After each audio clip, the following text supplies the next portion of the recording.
우리 다 같이 2장 19절 소리 내서 읽어보십시다. 우리의 소망이나 기쁨이나 자랑의 면류관이 무엇이냐? 그가 강림하실 때 우리 주 예수 앞에 너희가 아니냐? 바울 선생은 이 데살로니가 교인들이 바울 선생의 소망이요 기쁨이요 자랑이요 면류관이라 했습니다. 대단한 말씀을 했습니다. 하나님 앞에 서게 될 때 예수님이 강림하시면 다 주님 앞에 서게 되잖아요. 그때 바울 선생이 내가 자랑할 것이 무엇이겠느냐? 데살로니가 교인 너희들이 내가 장차 하나님 앞에서 큰 칭찬을 받을 수 있는 소망이고 기쁨이고 자랑이고 또 면류관이 된다는 것입니다. 여러분, 자식을 키우는 부모는 자식이 잘 되면 그 자식이 소망이요 기쁨이요 자랑이요 면류관이 됩니다. 요사이 미국을 뜨들썩하게 하는 프로 스포츠인 미식 축구 챔피언 하인스 워드가 있습니다. 여러분도 신문상으로 텔레비로 다 보았겠지만은 그 어머니 이혼을 당한 그 어머니 변모사라에서 자라난 이 사람이 세계적인 미식 축구 선수가 되었습니다. 이 미식 축구라는 것은 1년 내내 시합을 해서 마지막 정월달에 결선을 하는데 약 100여 개 국가에서 생중계되고 10억 명 이상이 시청하는 미국 최고의 스포츠입니다. 거기에서 한국계 하인스 워드가 소속팀을 우승으로 이끌면서 최고 선수가 되었습니다. 그런데 그 배우의 아주 이야기가 있어요. 그 어머니는 한국에서 미군 병사와 결혼을 해서 한국에서 이 하인스 워드를 낳았어요. 1살짜리를 안고 미국에 건너가시나 미국 문화에 익숙하지 못하고 말도 잘 못하고 어려움이 많고 남편하고 곧장 마음이 맞지 않아서 이혼당하고 말았습니다. 이혼을 당하고 아기까지 뺏겼습니다. 그러나 그는 어찌하든지 재혼하지 아니하고 아기를 키워서 훌륭하게 성장시키겠다는 일념으로 뼈가 빠지도록 일을 했습니다. 하루에 직장을 2개, 3개씩 뛰면서 새벽 4시부터 밤늦게까지 일하면서 생활을 꾸려나가다가 6살 때 아기를 도로 찾았습니다. 그래서 그 아들하고 같이 지나는데 그 아들을 키우자니 힘들지 않습니까? 아버지 없이 변모사라의 아들 키우는 것 참 힘들어요. 그러니까 또 아침에 새벽 4시에 일어나면 정 늦게까지 있다가 돌아오니까 집을 늘 비우게 되니 아들이 정말 정상적으로 자랄 수가 없죠. 또 자라나면서 아들이 어머니에 대해서 불만이 많아요. 왜냐하면 피부 색깔이 다릅니다. 아들은 흑인이고 엄마는 황인종이니까 엄마는 피부 색깔 때문에 부끄러워서 친구들 앞에 같이 나갈 수가 없다고. 그리고 또 영어를 못하지 않습니까? 끄덕거리는 영어를 하고 있으니까 교제도 잘 안 되고. 그래서 아들로서는 어머니가 자랑스럽지 못했습니다. 피부 색깔도 다르지요. 언어도 유통하지 못하지요. 그리고 아침 새벽에 나가면 밤 늦게 돌아오지요. 음식이라고는 또 미국 음식을 안 해주고 자꾸 떡볶이나 해주고 김치, 그 다음에는 우동 이런 거나 급하니까 급히 해먹을 수 있는 이런 음식만 해주고 하니까 굉장히 마음에 불만이 많이 쌓였으나, 그러나 그 어머니가 이 아들이 자라는데 큰 기둥 역할을 했습니다. 어머니가 만일 다른 데 시집을 가서 다른 남자하고 또 살고 그렇게 했더라면 이 청년은 완전히 이 반항아로 자랄 수 있습니다. 그런데 보니까 어머니가 한결같이 아침 일찍 일어나고 저녁 늦게 돌아오면서 수고해서 아들 뒷바라지만 하는 것입니다. 아들에게 사랑을 퍼부어 주는 것입니다. 미국식 사랑이 아니라 한국식 사랑을 퍼부어 주는 것입니다. 한국 사람 자식 사랑 무섭지 않아요? 어마어마한 사랑을 퍼부어 주고 아들이 어머니에게 분노를 하고 욕을 하기도 하고 불평을 해도 꾹 참고 아들을 감싸고 끝까지 돌봐주고, 그리고 어머니 행실이 올바르니까 어머니가 다른 남자하고 돌아다니고 놀러 다니고 방탕했으면 아들의 존경을 못 받는데 어머니가 한결같이 오직 생활을 위한 투쟁을 하고 아들만 위해서 올바르게 사니까 점점 아들이 어머니를 존경하기 시작했습니다. 야, 우리 어머니는 비록 한국 여자지만 색깔도 다르고 영어도 잘 못해도 올바른 여자다. 정말 어머니는 나를 사랑하고 올바르게 사는 분이라는 그런 존경심이 갔습니다. 어머니가 기둥이 되었어요.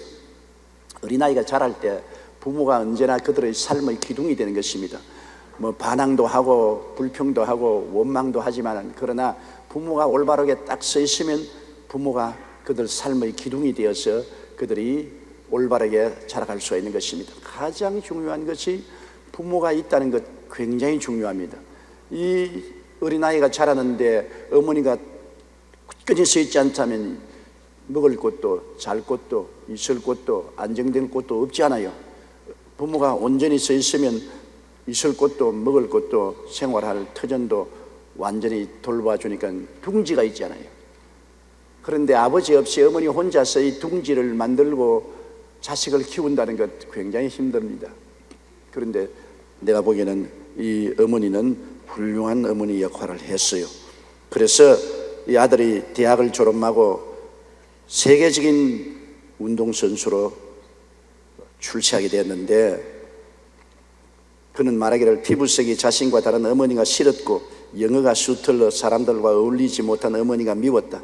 가난한 생활도 짜증났고 어머니의 걸핏하면 화를 내고 욕설을 퍼붓기도 했다. 그러나 끝없이 퍼부어주기만 하는 어머니의 사랑은 그의 모난 마음을 조금씩 녹였다. 모든 사랑의 이름으로 어머니를 이해했다. 모든 것이 어머니 덕분이라고 말하며 자신의 절반은 한국인이라고 자랑스럽게 말한다. 이제는 이 청년도 올바르게 자랐어요. 어머니가 나를 성공시켰다. 어머니 때문에 내가 자라 훌륭한 사람이 되었다. 스스로 이제는 어머니의 은혜와 공로를 인정하게 됐습니다. 저는 어머니에게 포기하지 않은 근성과 끈기, 정직과 신뢰, 희생정신과 성실성 그리고 무엇보다 사랑을 배웠다. 지금의 저를 만든 것은 어머니가 몰수로 실천하신 그 가치 때문이라고 말하는 것입니다. 그 어머니가 굳건히 서서 아들에게 자기 인생의 방향을 바로 잡아갈 수 있도록 해준 것이 얼마나 아들에게는 고마운 일 아닙니까? 어머니가 삶의 기둥이 되어 있습니다. 어머니가 흔들흔들하면 아들도 그 흔들흔들하는 기둥에 의지할 수 없으니까 바로 인생을 살아갈 수 없는데 어머니가 삶의 지표가 뚜렷했습니다.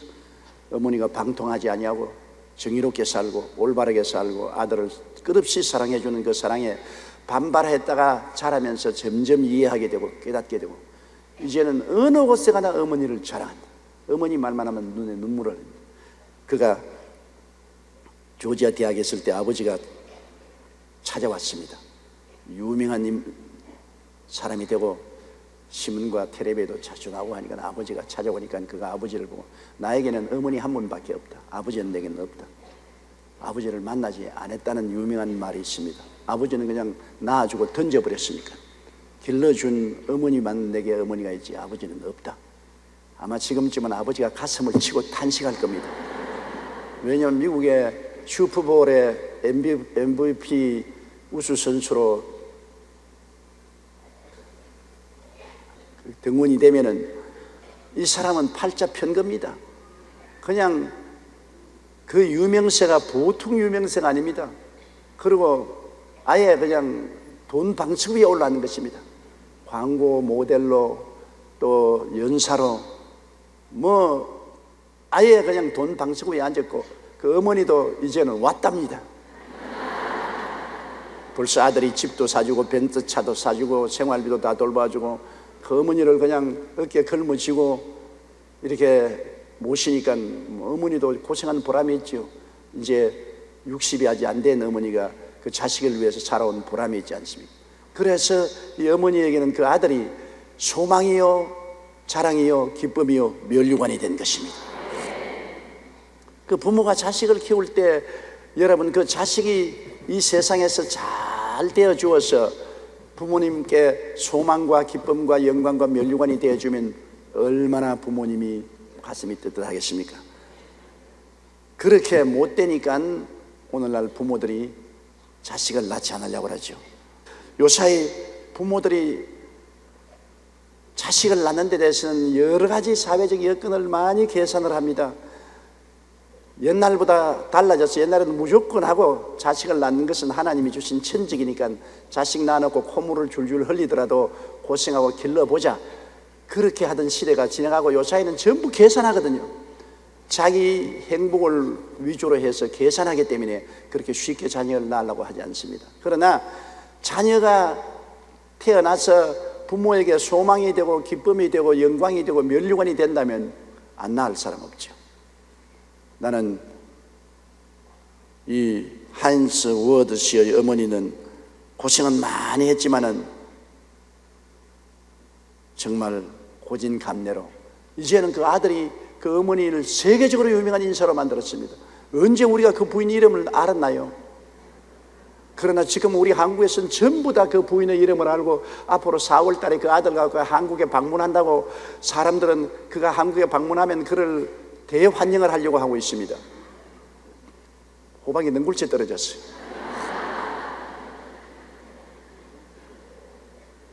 세상에서 자식이 잘나도 그 부모에게 소망이요 기쁨이요 영광이요 면류관인데요. 사도 바울 선생은 당신이 생명을 바쳐서 복음을 전간 데살로니가 교인들이 신앙에 확실히 서고 훌륭한 하나님의 자녀가 되는 것을 보게 될 때 얼마나 그들이 그에게 소망이요 기쁨이요 즐거움이요 면류관이 되지 않을 수 없습니다. 하나님께서 여러분 원하시는 것은 이 세상에 하나님의 자녀들을 많이 생산하는 것입니다. 하나님도 우리 대한민국과 한 가지입니다. 하늘나라 자식을 많이 낳아라. 그래서 하나님은 온 천하에 다니며 만민에게 복음을 전가하여 하늘나라 자식을 많이 낳아 하나님의 식구들이 많아지기를 하나님 원하시는 것입니다. 하늘나라는 하나님이 하나님 계획하신 수대로 하나님의 자녀들이 태어나야 돼요. 그렇기 때문에 사도들로부터 시작해서 지금까지 교회가 열심히 복음을 전가하고 하늘나라 자녀들을 생산한 것입니다. 우리 여의도 순복음교회는 하나님의 자녀들이 많이 생산되고 많이 모인 것을 크게 기쁘게 생각하고요, 하나님은 자식 많은 것을 큰 자랑으로 생각하는데, 우리 예수 잘 믿는 사람들이 그리스도를 잘 믿고 하나님을 잘 섬기고 하늘나라 영광을 위해서 살게 되면 우리가 하나님의 소망이요 기쁨이요 영광이요 하나님의 면류관이 되는 것입니다. 하나님이 야 내 자식들 봐라 얼마나 영광스러운가. 하나님은 자신의 면류관으로 생각하고 영광과 소망과 기쁨으로 생각합니다. 그래서 하나님은 우리를 구원하기 위해서 얼마나 큰 대가를 지불하지 않았습니까? 그 아들 예수님이 십자가에 못 박여 몸짓고 피를 흘려 죽기까지 희생을 지불하면서 우리를 구원하려고 애를 쓰신 것입니다. 그리고 오늘 성령께서 우리 가운데 오셔서 끊임없이 사람들을 감동시키고 회개시키고 변화시키려고 하는 것이고, 하나님이 우리 구원받은 사람들을 하나님의 소망과 기쁨과 영광과 면류관으로 생각하기 때문에 마귀는 어찌하든지 하나님의 영광을 막게 하려고 하나님의 소망을 꺾어버리고 기쁨과 즐거움과 면류관을 빼앗으려고 도적질하고 죽이고 멸망시키는 일을 끊임없이 하고 있습니다. 그러므로 오늘 우리 영혼을 두고서 하나님의 성령과 마귀와 간에 끝없는 싸움을 벌이고 있는 것입니다. 하나님의 성령께서는 천사들과 더불어서 우리를 변화시켜서 굳건한 성도로 삼으려고 하고, 마귀는 귀신들과 더불어 어찌하든지 우리를 회방하고 도적질하고 죽이고 멸망시키려고 하고, 그리고 더구나 하늘나라 가는 주막인 교회, 그리스도의 몸된 교회는 원수 마귀가 제일 타겟대로 삼고 있습니다. 어찌한지 교회를 무너뜨려야 된다. 교회를 혼자스럽게 해야 하늘나라 가는 백성들이 낙심하고 절망한다. 여러분, 여기 하인츠도 어머니가 굳건하게 가정을 지켜주었기 때문에 그가 학교 갔다가도 집에 돌아올 곳이 있고, 좀 세상으로 흘러나갔다가도 어머니 품 안으로 돌아올 수 있고, 먹고 자고 그러고 공부할 수 있는 보금자리가 있다는 것, 그것 때문에 그는 여러 가지 소년 시절에 방종을 하고 낙심도 하고 저항도 하고 했지만은, 그러나 돌아올 보금자리가 있었기 때문에 움직이지 않은 것입니다. 그 어머니가 만일 다른 데 시집가서 다른 남편하고 술이나 먹고 방탕이나 하고 했으면 얘가 보금자리를 잊어버리지 않습니까? 여러분, 우리 성도의 보금자리는 교회입니다. 세상에서 시험당하고 환난당하고 고통당하더라도 내가 가서 품에 안길 수가 있고 눈물을 흘려 기도할 수 있고 하나님께 감사 찬양 드릴 수 있는 우리의 보금자리가 있습니다. 교회가 딱 우뚝하게 서서 흔들리지 않고 만세반석 위에 서 있으면 교인들이 이 세상에서 많은 시험과 환난을 겪어도 그것을 이겨나갈 수 있는 힘을 얻을 수가 있는 것입니다. 혹은 좀 열심히 식어지고 혹은 좀 타락을 하고 혹은 좀 세상을 나가도 결국에는 내가 돌아갈 곳이 있습니다. 교회가 있으니까 내가 돌아갈 곳이 있습니다. 그러나 교회가 흔들려서 무너지고 교회가 내가 가서 의지할 수 있는 마음의 보금자리가 되지 못하면 그만 성도들이 이 세상에서 마귀에 찢기고 짓밟히고 고통당하면서 어디 가서 의지할 데가 없으므로 영혼을 잃어버리고 마는 것입니다. 이 세상에서 교회란 굉장히 중요합니다. 교회가 바로 성도들의 영적인 가정인 것입니다. 안식처인 것입니다. 이곳에 와야 마음에 참 안식을 얻고 평안을 얻고 하나님 은혜 속에서 살 수 있습니다. 여기서 말씀도 듣고 성령의 감화 감동도 받고 회개도 하고 변화도 받고 은혜도 받고 축복도 받는 것이 교회인 것입니다. 그러므로 여기에 바울 선생은 데살로니가 성도들이 데살로니가 새로 태어난 교회, 그것도 정부와 유대인들과 사회인들에게 엄청나게 핍박을 받고 뒤에 흔들려도 움직이지 아니하고 그들은 굳세게 서서 신앙을 유지하는 것을 보고 너무나 좋았어. 너들이 나의 소망이요 나의 기쁨이요 나의 영광이요 나의 면류관이라고 말씀합니다. 우리 지역장 구역장 여러분 예수님 오실 때 여러분의 소망이요 기쁨이요 자랑이요 면류관이 뭐겠습니까? 구역원들인 것입니다. 내가 구역원들을 잘 돌보고 주 안에 잘 이끌어서 하나님 앞에 우뚝 서게 만들어 놓으면 그것이 하나님 앞에 얼마나 자랑스러운 소망이요 기쁨이요 즐거움이요 면류관이 되는 것입니다. 또 우리 개인 성도들은 내가 이웃을 전도하는 것, 한 사람의 영혼이라도 열심히 내가 태신자를 삼아서 위해서 기도하고 그 다음에는 영혼을 구원받고 성장하게 해주면 그것이 전부 다 내게는 하늘나라에 상급받는 소망이요 기쁨이요 즐거움이요 면류관이 되는 것입니다. 우리가 많은 사람을 주께로 인도하는 이것이 하늘나라에 가서 가장 큰 상급이 되는 것입니다. 우리가 그냥 나만 예수 잘 믿고 천당 가면 되었지 내가 뭐 다른 사람 전도할 것이 무엇이냐, 이것은 요사이 마치 아니 내만 뭐 결혼해서 그냥 부부간에 단란하게 잘 살면 되지 자식 낳아서 뭐 하겠느냐. 국가의 정책에 위반되는 것이고 우리 민족의 장래를 어둡고 캄캄하게 만드는 일이라는 게 있습니까? 하늘나라의 영광과 번영을 위해서 우리 하늘나라 자녀들을 많이 생산해야 되기 때문에 우리가 반드시 예수 믿으면 나만 믿는 것이 아니라 또 영적인 자녀를 낳아야만 되는 것입니다.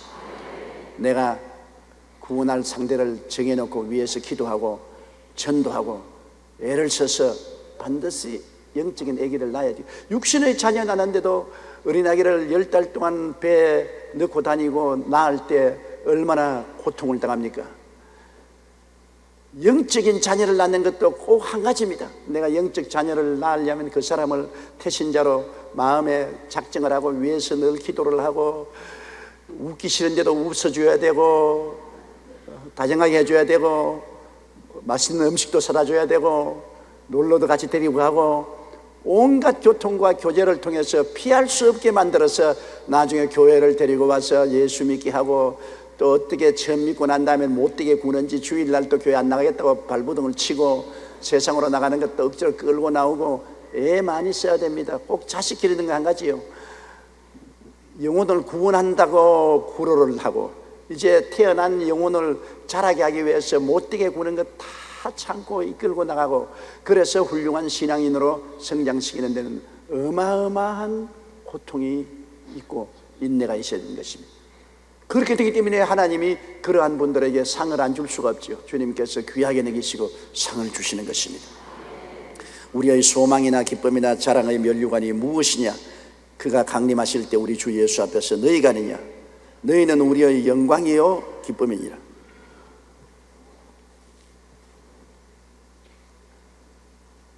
제가 주님 앞에 서게 되면 저의 영광과 기쁨은 여의도 순복음교회 성도들입니다.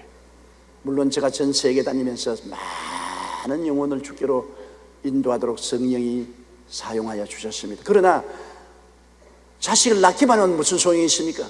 온 천하에 되면 만민에게 복음을 전가하여 1년에 수만 명씩 주께로 인도했지만 그러나 그 뒤에 그 영혼들을 거두어서 기르는 것은 그 지역 교회 목사들이 해야 되는 것이니 그것이 더 힘이 드는 것이지.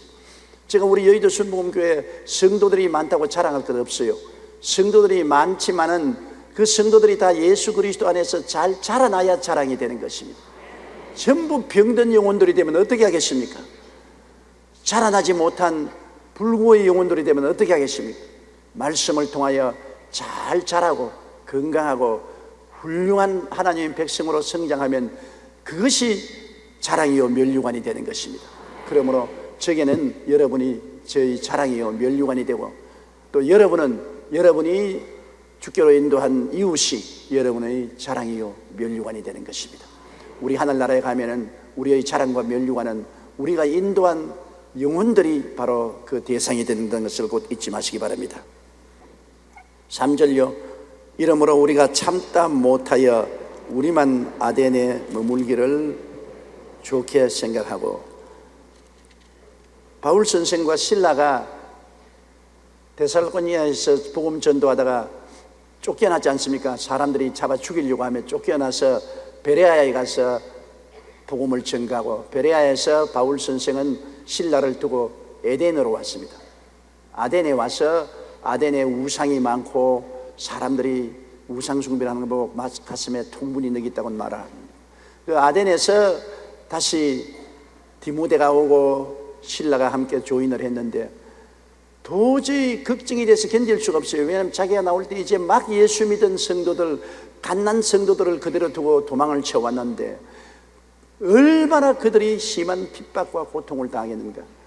그런 환난과 시험이 다가오니까 이 사람들이 그만 다 시험을 당해서 없어지지 않겠는가, 그런 생각을 해서 견디다 못해요. 에덴에 머물기를 원하지 않냐고 빨리 디모데를 보내서 그들을 격려해 줘야 되겠다고 생각한 것입니다. 우리 2절도 봅시다. 우리의 형제 곧 그리스도의 복음을 전하는 하나님의 일꾼인 디모데를 보내노니 이는 너희를 끈하게 하고 너희 믿음에 대하여 위로함으로. 복음 전도해 놓고 이제 막 신앙 속에 들어오고 그들이 함께 모여서 예배 드리는데 핍박이 심해서 그들을 주께로 인도한 바울과 실라와 디모데는 베레아로 갔다가 베레아에서 에덴으로, 아덴에서 고린도로 이렇게 옮겨가고 났는데 그들이 뒤에 남겨놓은 영적인 자녀들에 대한 근심이 보통이 아니지요. 그렇기 때문에 바울 선생이 견디다 못해서 디모데를 돌아보냈습니다. 그런데 디모데를 여기에 이미 디모데와 함께 데살로니가에서 복음을 전하기 때문에 그 있는 사람들이 다 알아요. 디모데를 잘 아는데도 불구하고 여기에 디모데를 소개할 때 그리스도 복음을 전하는 하나님의 일꾼인 디모데를 본다, 그렇게 말했습니다. 그것은 일반적으로 다 알지만 또 소개할 때 그 권위를 인정해 주는 것입니다. 이와 같이 디모데가 같이 바울 선생과 함께 데살로니가에서 복음을 전도하고 그들을 주께로 인도한 사람들로 다 아는데도 불구하고 새삼스럽게 또다시 소개할 때는 하나님이 사용하는 주의 훌륭한 종이라고 바울 선생이 여기 소개를 하고 있습니다. 우리 형제 곧 그리스도의 복음을 전하는 하나님의 일꾼인 디모데를 보내노니 이는 너희를 굳건하게 하고 너희 믿음에 대하여 위로하려고 한다. 그런데 하나 놀라운 것은 그리스도의 복음이라는 것은 한번 심어지면 여러분 좀처럼 흔들리지 않습니다. 왜냐하면 복음으로서 하나님이 부르신 것은 하나님이 택하기 때문에 하나님의 손을 꺾어버릴 수가 없지 않아요. 우리가 구원받는 것, 우리 힘으로 구원받는 것이 아니라 만세전에 그리스도 예수 안에서 하나님이 택하여서 하나님의 자녀가 되도록 예정했지 않습니까? 그러니 하나님이 우리를 불러서 붙들고 있기 때문에 세상 사람들은 예수 믿으면 쉽게 핍박을 하면 무너지고 뒤로 물러갈 줄 아는데 뒤를 누가 잡고 있느냐? 하나님이 잡고 계신 것입니다. 하나님이 잡고 계시므로 한번 하나님의 택함을 받아서 복음이 들어가면 본인도 타락하기가 힘이 듭니다.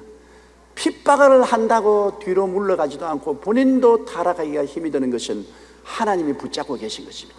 어떤 사람 간증을 들었는데 그가 기도하다가 환상해 보니까 마귀가 소방 호수를 대고 막 자기에 대해서 불을 뿌리는데 기가 막히더랍니다. 아이고, 저렇게 마귀가 세상에 죄악의 소방 호수를 가지고 나를 뿌려대는데 내가 어떻게 신앙을 가질 수 있느냐. 그런데도 속을 들여다 보니까 속에는 성령의 불이 활활 타고 있더랍니다.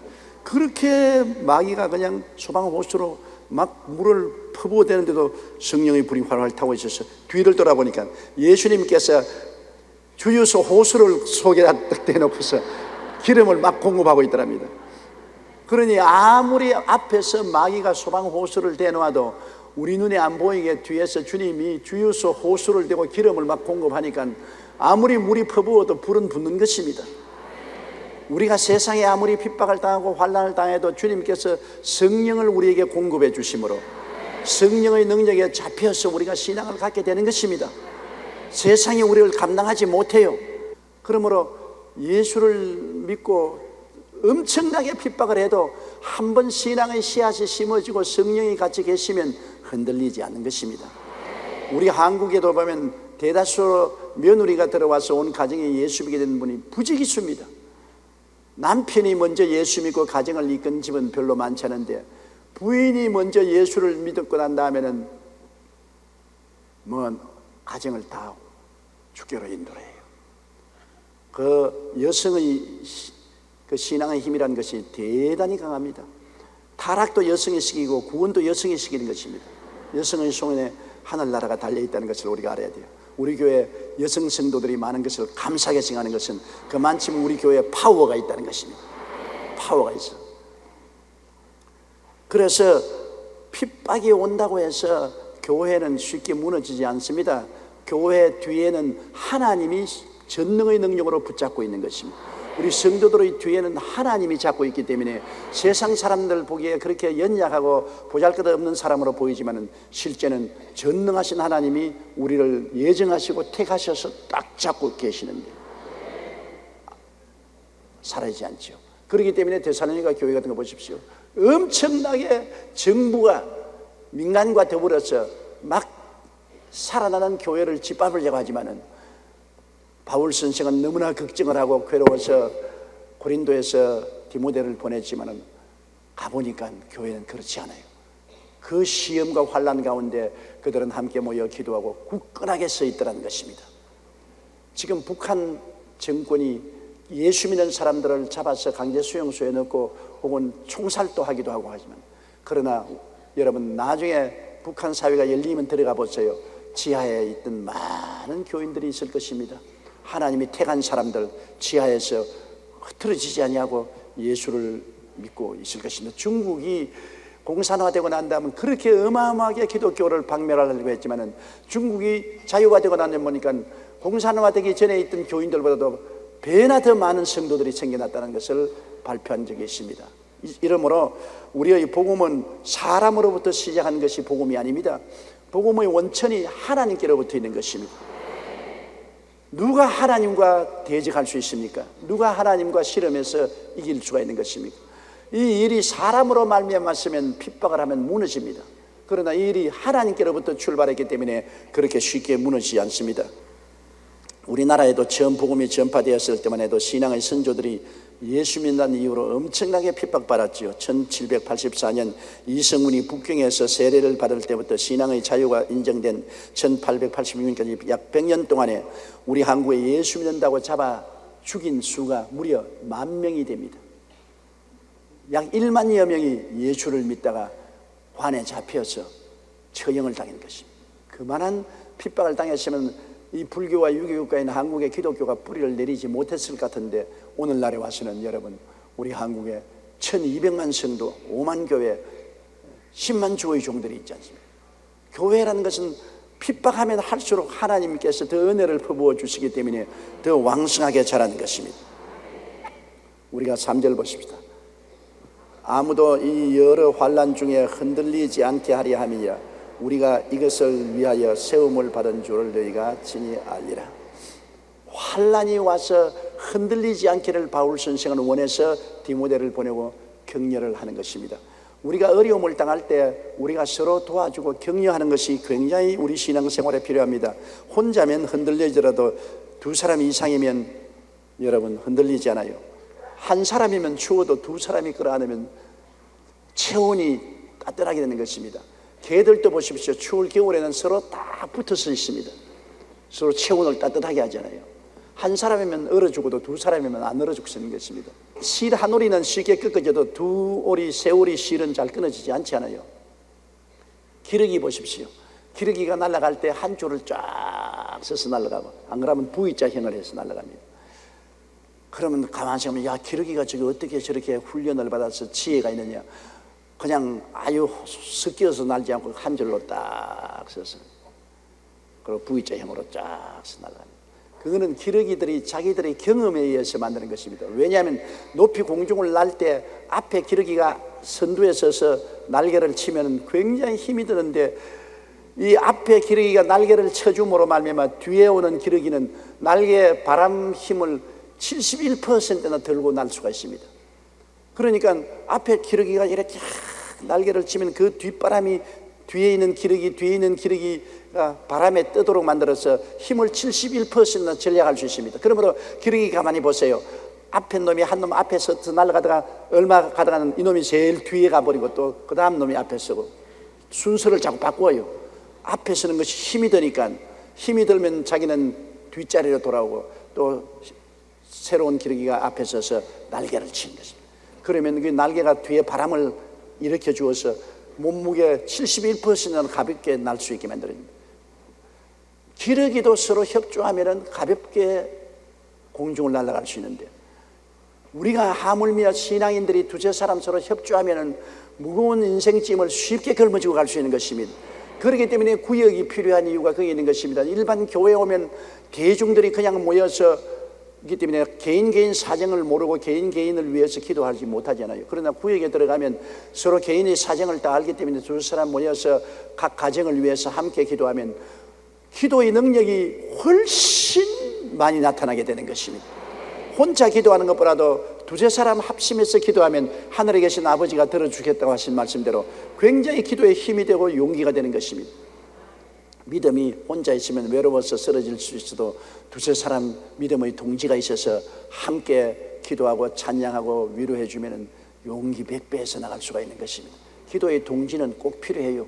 그렇기 때문에 여러분, 바울 선생이나 실라나 디모데가 한 말은, 우리는 너희 기도 동지들이다.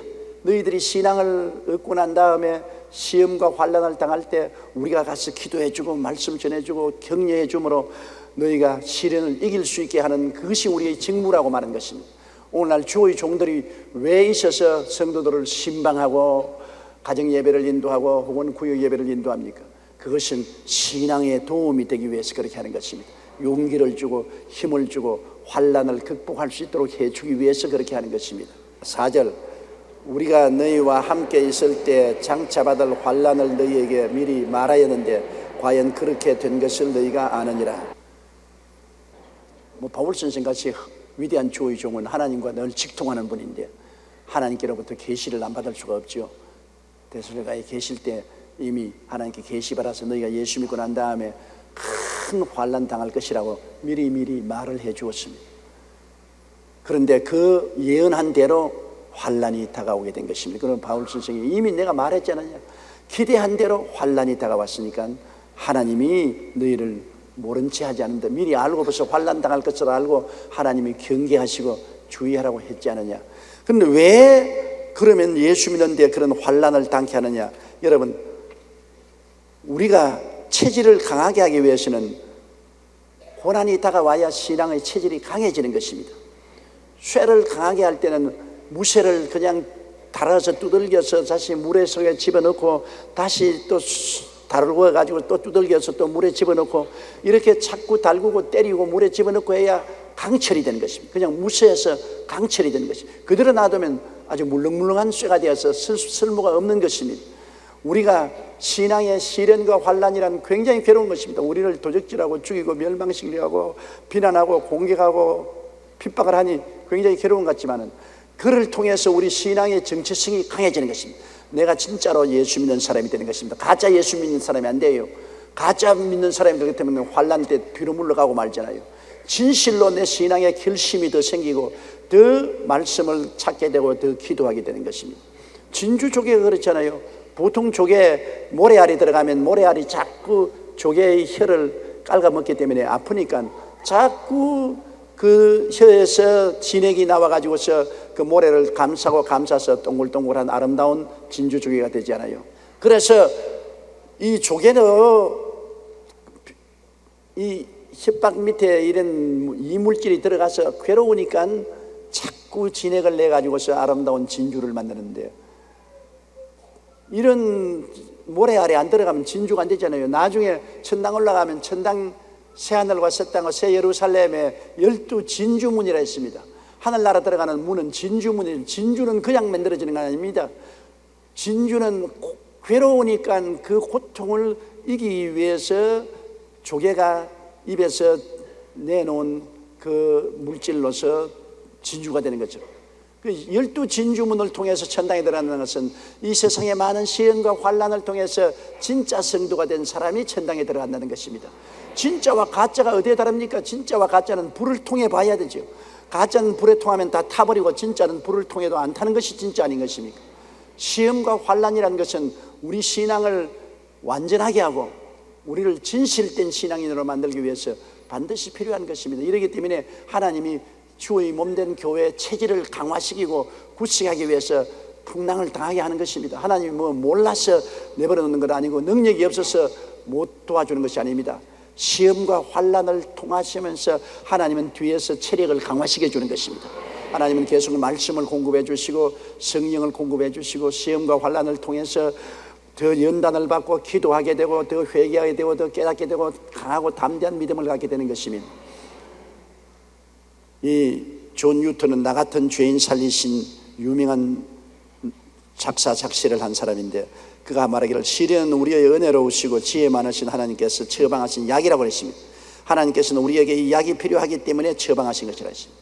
시련과 환난은 우리 신앙을 위해서 처방한 약이라고 했습니다. 어느 시인은 하나님은 두 저울이 있는데 하나는 고난의 저울이요 하나는 위안의 저울이다. 고난의 저울이 가득 차야 위안의 저울도 차진다고 했습니다. 먼저 고난을 체험하고 난 다음에 그와 동등 그 이상의 위로를 하나님께서 주신다는 것입니다. 그러므로 고난은 힘들지만은 고난을 통해야 우리가 성장하는 것입니다. 편안하면 절대로 성장하지 않습니다. 온실에 있는 꽃들을 여러분 바깥에 내놔보세요. 바람 불고 비가 오면 즉시 시들어버리고 마는 것입니다.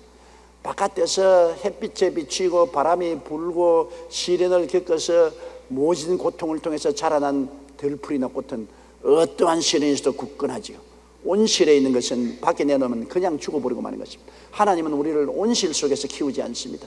시험과 환난에 내놓고 그 시험과 환난을 통해서 많은 고통을 당하고 그를 극복해서 우리가 굳건한 신앙을 가지게 만들어주는 것입니다. 신앙이라는 것은 그러므로 시련을 통해 봐야 하는 것입니다. 시련 없는 신앙은 신앙이 아닙니다. 이론에 불과한 것입니다. 시련을 당해 봐야 굳건한 신앙에 서게 되는 것입니다. 사람들이 저보고 자꾸 말을 해요. 왜 병자 위한 기도를 모일 때마다 하느냐. 많은 주의 종들이 그런 말을 합니다. 왜 병자 위한 기도를 늘 하고 또 왜 조목사 기도하면 병이 나느냐. 우리는 기도했는데 병이 안 났고 그런데 왜 조목사 기도하면 병이 나느냐. 그 이유는 나는 병치레였기 때문에, 병백화점이었기 때문에, 내가 아주 병으로 한평생을 고생을 하고 한평생을 병과 싸우고 병을 이기려고 말씀의 구석에 서서 그 말씀으로 대적하고 저항하고 했기 때문에 병에 대한 저항력이 굉장히 강합니다. 저는 뭐 폐병에다가 심장병에다가 위장병에다가 늑막염에다가 치질에다가 뭐 온갖 병은 다 알았어요. 계속해서 병 낫기 위해서 기도하고 그리고 하나님 말씀을 개발하고 그 말씀 위에 서고 말씀으로 저항하고 한 동안에 신유에 대한 믿음이 확고하게 되고 저항력이 강해져. 그리고 병든 자에 대한 측은한 생각도 생기고, 그렇기 때문에 온 세계에 다니면서 병자 위한 기도를 하고 병에 대한 저항을 하고 또한 병도 잘 낫고, 마귀가 나를 볼 때는 저놈은 이미 경험하고 아는 놈이다. 그냥 생짜로 와서 기도하는 것이 아니고 우리가 뭔지 다 알고 하는 거기 때문에 우리 붙어있어 소용없다 쫓겨나가자 물러나가는 것입니다. 그 많은 병으로 제가 시련을 겪고 그것을 극복하고 살아났기 때문에 병자들을 위해서 사랑하고 긍휼히 느낄 수 있고 병자를 위해서 기도하고 믿음으로 치료할 수 있는 능력이 생겨나는 것입니다. 만일 병을 경험해 보지 않았더라면 이러한 능력은 생겨나지 않은 것입니다. 많은 가난을 경험한 사람이 가난한 가운데서 하나님을 믿고 의지하고 11조 드리고 주의 진리의 말씀을 깨닫고 시련을 극복하고 그리고 돈을 벌고 부자가 되면 그 사람은 나중에 가난을 능히 이길 수 있고 많은 가난한 사람을 도와줄 수 있는 힘이 생기는 것입니다. 시험과 환난을 통해서 우리는 온전케 되는 것입니다. 그렇기 때문에 시험과 환난 없는 개인 신앙도 없고 시험과 환난 당하지 않은 교회도 없습니다. 많은 사람들이 말하기를 왜 여의도 순복음교회는 그렇게 시험과 환난이 많으냐고 그랬습니다. 그 이유는 교회가 크기 때문에. 시험과 환난 안 당했으면 교회가 안 커지는 것입니다. 편안한 교회는 여러분 믿음의 역사가 일어나지 않기 때문에 안 자라죠. 우리는 처음부터 모질게 시험과 환난을 당하기 때문에 억세게 하나님을 찾고 기도하고 믿음으로 서심으로 교회가 힘을 얻게 되고 마귀와 싸워서 이기게 되고 교회가 자라게 되는 것입니다. 큰 교회가 그냥 편안하게 큰 교회가 되지 않습니다. 큰 교회가 되기 위해서는 모진 풍랑을 이기고 나가야 큰 교회가 되는 것이지요. 시련을 이기지 않고는 기도와 믿음의 힘이 자라지 않기 때문인 것입니다. 이러므로 여러분께서 여러 가지 시험과 환난을 당할 때 하나님이 나를 버렸다고 생각하지 마십시오. 하나님이 나를 모른다고 생각하지 마십시오. 하나님은 여러분 등 뒤에 서 계십니다. 앞에서 시험과 환난이 아무리 다가와도 하나님은 안 보이는데 어디 계시냐? 하나님은 등 뒤에 계신 것입니다. 등 뒤에서 여러분에게 힘을 주고 능력을 주고 용기를 주고 희망을 주고 기쁨을 주어가면서 여러분이 그 시련을 통해서 이김으로 말미암아 큰 경험을 얻고 지식도 얻고 믿음을 얻도록 만들어 주시는 것입니다. 그래서 굳건히 자란 위대한 자랑스러운 하나님의 자녀가 되게 만들어 주시는 것입니다. 이러므로 시험과 환난으로 무너질 성도는 없습니다. 하나님이 감당치 못할 시험 당하면 허락하지 아니하십니다. 시험 당할 즈음에 피할 길을 내사 능력으로 우리를 감당케 하시는 것입니다. 우리에게 다가오는 시험은 다 감당할 만하게 주님께서 뒤에서 붙잡고 있는 것입니다. 정 감당하지 못할 시험이 다가오면 우리를 주님 빼돌리는 것입니다. 그러므로 시험 당할 때 하나님께서는 능히 감당할 수 있게 한다는 것을 알고 믿으시기 바랍니다. 그리고 하나님을 의지하고 시험을 통과하십시오. 그러면 여러분은 한 단계 더 신앙이 자라고 하나님의 은혜와 축복도 한 단계 더 자라게 되는 것입니다. 이러므로 데살로니가 교회가 비록 태어난 지 얼마 안 되지만은 거센 풍랑과 시험을 당했어도 그 교회가 흔들리지 않고 무너지지 않고 굳건하게 서게 된 것을 바울 선생과 실라와 디모데는 알게 되고 마음에 큰 기쁨을 얻고 격려와 용기를 그들에게 주기를 원했던 것입니다. 여러분 혼자서 인생을 살지 말고 항상 구역교회에 출석하며 구역원들과 교제하고 서로 짐을 나누어 주며 서로 격려하여 기르기 신자가 되시기를 바랍니다. 서로 도와주는 신자가 되면 여러분 시험도 능히 더 쉽게 이겨나갈 수 있고 견디고 감당할 수가 있습니다. 그러나 결국에는 모든 시험과 환난은 하나님의 손에 의해서 우리에게 유익으로 돌아오는 것입니다. 악을 변하여 선으로 만드는 것은 하나님의 역사인 것입니다. 하나님을 사랑하는 자 곧 그 뜻대로 부르심을 입은 자들에게는 모든 것이 합력하여 선을 이루는 것입니다. 좋은 것 나쁜 것 성공 실패 건강 질병 할 것 없이 무엇이든지 내가 하나님을 사랑하고 하나님을 따라가면 하나님은 합동하여 유익이 되게 만들어 주시는 것입니다. 왜냐하면 하나님은 전지전능하신 권능이 계시기 때문에 하나님의 손에 들어가면 무엇이든지 변화되지 않을 수가 없는 것입니다. 하나님은 기적을 지금도 행하시는 것입니다. 우리 눈에 안 보인다고 의심하지 마십시오. 하나님은 언제나 우리 뒤편에 서 계시지 앞에 안 섭니다. 마귀는 앞에 와서 알랑거리지만 하나님은 우리 뒤에 언제나 서 계신 것입니다. 나의 등 뒤에서 나를 도우시는 주. 보십시오. 나의 등 뒤에서 나를 도우시는, 나의 앞에서 나를 도우는 게 아니라 등 뒤에서 나를 도와주시는 것입니다. 그러므로 하나님 안 보인다고 안 계신다고 생각하면 안 되는 것입니다. 오늘도 하나님이 여러분 등 뒤에 탁 버티고 계십니다. 그리고 예수 그리스도 성령 삼위일체 하나님이 여러분을 뒤에서 돌봐주고 계시므로 여러분은 넉넉히 이깁니다. 승리합니다. 합동하여 유익이 이루어집니다. 어떠한 시험이 다가와도 흔들리지 않습니다.